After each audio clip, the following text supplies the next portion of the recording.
Hi friends, cooking ಹಟ್ಗೆ ಸ್ವಾಗತ. ಇವತ್ತೊಂದು ಒಳ್ಳೆ ನುಗ್ಗೆಕಾಯಿ ರೆಸಿಪಿನ ತೋರಿಸ್ತಾ ಇದ್ದೀನಿ. ಇದು ರಸಮ್, ರೈಸ್, ವೈಟ್ ರೈಸ್ ಎಲ್ಲ ಮಾಡಿದಾಗ ನೆಂಚ್ಕೊಳ್ಳೋಕ್ಕೆ ತುಂಬಾ ಚೆನ್ನಾಗಿರುತ್ತೆ. ತುಂಬಾ ಈಸಿ ಹಾಗೂ ಅಷ್ಟೇ ಟೇಸ್ಟಿಯಾಗೂ ಕೂಡ ಇರುತ್ತೆ.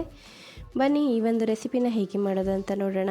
ಇಲ್ಲಿ ನುಗ್ಗೆಕಾಯಿಯನ್ನು ತೊಗೊಂಡಿದ್ದೀನಿ, ಕ್ಲೀನಾಗಿ ವಾಶ್ ಮಾಡಿಕೊಂಡು.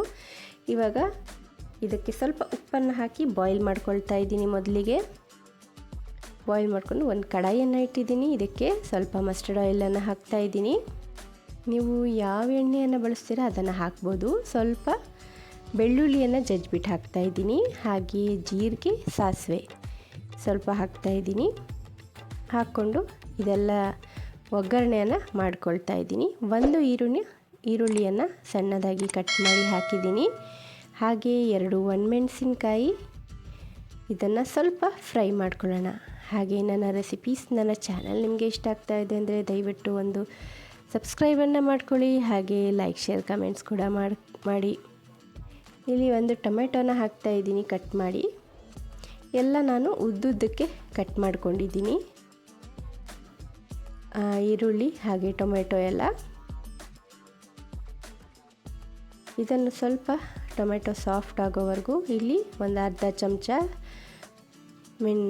ಖಾರದ ಪುಡಿ, ಅರ್ಧ ಚಮಚ ಧನಿಯಾ ಪುಡಿ, ಸ್ವಲ್ಪ ಅರಿಶಿನ ಹಾಗೂ ಜೀರಿಗೆ ಪುಡಿ ಇಷ್ಟನ್ನು ಹಾಕ್ಕೊಂಡಿದ್ದೀನಿ.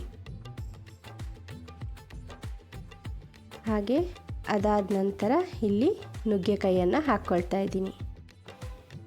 ನೀರನ್ನು ಹಾಕ್ತಾ ಇಲ್ಲ, ಇದನ್ನು ಡ್ರೈ ಆಗಿ ಮಾಡ್ತಾ ಇದ್ದೀನಲ್ಲ, ಸ್ವಲ್ಪನೇ ನಾನು ನೀರನ್ನು ನೋಡಿ ಈ ಥರ ಹಾಕ್ಕೊಂಡು ಮಿಕ್ಸ್ ಮಾಡ್ತಾ ಇದ್ದೀನಿ. ಇದನ್ನು ಚೆನ್ನಾಗಿ ಇವಾಗ ಬಾಡಿಸ್ಕೊಳ್ಳೋಣ.